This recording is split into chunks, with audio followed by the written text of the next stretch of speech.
Bali ito, may kaibigan naman tayo nag-chat sa akin. Nagtanong siya kung anong opinion ko raw sa tungkol dun sa Diamond is Forever. Yan po yung gusto ko mag-share po ako sa inyo kung ano yung pananaw ko diyan. Best, no?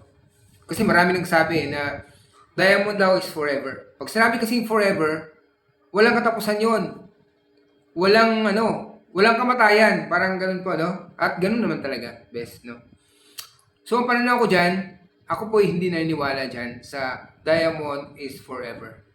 Kasi kahit saan man natin pagbabatayan yan, kahit sa Bible, no? Sa Bible man, ang forever, yung hindi nakikita, yung Diyos na makapangyarihan sa lahat, yun yung forever, no? Kaya dito sa lupa, yung mga nakikita nating bagay, lahat ng bagay na nakikita ay may katapusan. Yun po yung best sa Bible, no? Kasi ako dahil talagang naniniwala ako sa Bible, no? Kaya hindi ako naniniwala o hindi ako sumangayon sa Diamond is Forever, no? Ngayon, kahit ilagay na lang natin sa literal, no? Kasi alam niyo po, matagal din po kasi ako naging appraiser.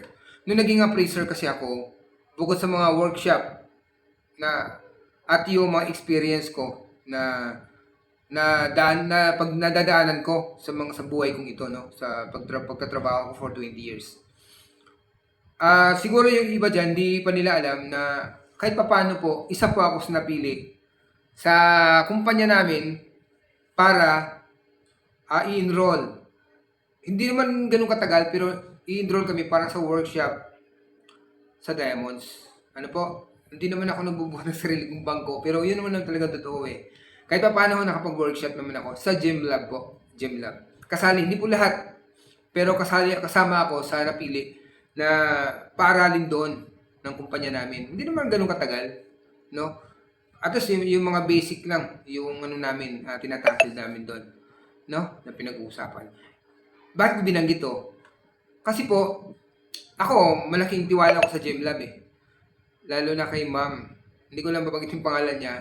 Ay yung isa sa mga yung nagtuturo sa amin doon, ano po. Isa sa binanggit niya sa amin. Sabi niya, yung diamond, most precious stone, sabi niya. At saka sa pagdating sa hardness, talagang pinakamatigas yung diamond. Dahil yung scale niya 10 eh, no?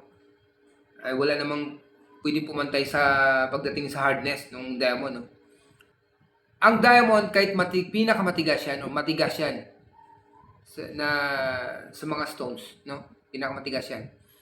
Alam niyo ba, sabi niya, may weak point yan. May weak part yan. At kung kahit anong ikukudkud mo dyan, hindi yan nagagasgasan. Kaya nga precious stone, kaya nga napakamahal ng diamonds eh. Di ba ho? Sabi niya, pero, sabi niya, ang diamond, ang pwedeng sumira sa kanya, sabi niya, pwedeng mag-scratch sa kanya. Scratch proof kasi ang diamond eh, no? Ang pwedeng mag-scratch sa kanya ay kapwa niya diamond. Sabi niya, ang diamond lang, ang kapwa niya diamond, ang pwedeng maka-scratch sa kanya. Kaya, yun, no?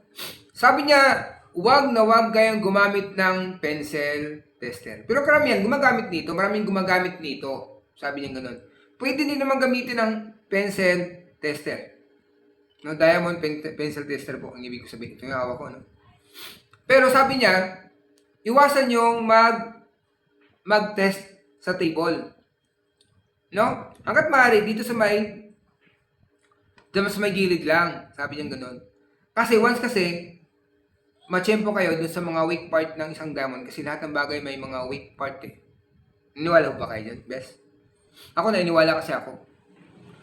Walang matigas na walang katapat. Kahit gaano tigas ang isang bagay, may katapat yan. No? Ngayon po, sabi niya, yung diamond pencil tester, huwag nyong gamitin hanggat maaari. Hanggat maaari, dahil kayo yung eksperto naman, tumingin sa mga diamonds, low lens lang, ayos na. Sabing ganun. Pero, ba't mag-pencil tester pa kayo? Paano kung magkaroon ng damage yung diamond? Kahit hard hardest stone yan. Kahit ikukudkod mo yan sa ibang bagay, hindi yan nagagasgasan. Ang diamond pencil tester kasi ang dulo niya ay diamond din. Possible, malaking posibilidad na pwede siyang sirain ng kapwa niya diamond. Kasi pareho ang hardness ng dalawa. Pwede silang magka-slide lang, no? Mag-slide, ganyan. Pero sabi niya, pag masyadong madiin ka sa pag-test mo, alam nyo ba, hindi nakikita sa loop lens, pero pag idadaan sa mga microscope yan, nakakita yung maliit, tiny scratch. Maliit na maliit lang. Pero hindi naman lagi. Possibilities. Pag may makita, gamit ang microscope, maliit lang. Pero sa loop lens, hindi nakikita, syempre. Pero malaking posibilidad din na magkaroon ng damage. In your naked eye, pwede siya makita. Kung, ulitin ko, kung nakachempo ka ng weak part ng isang diamond. Pag weak part siya, pwede siyang ma-damage, mga best. Pwede mabasag. Kaya nga sabi niya, ito pa nasa inyo yun kung ngayon mo maniwala ka sa akin o hindi, no? Pero ito yung sa mga napag-aralan ko kahit papaano. No? Sabi niya, yung loose stones, yung hindi naka-engase yung loose stones po. Diba yan? Sabi niya, diba, ano yan, kristal yan, minsan may bakal yan, ganyan. Ingatan niyo po na huwag bumagsak.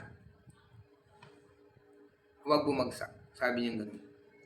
Ibig sabihin, may room, siguro 1%, 2%, hindi lang nabanggit kung ilang porsyento na pwedeng ma-damage ang isang diamond. No? Ingatan nyo lang po. Dahil ang QLED nito napaka-pointy, no? Pointed ang QLED niya.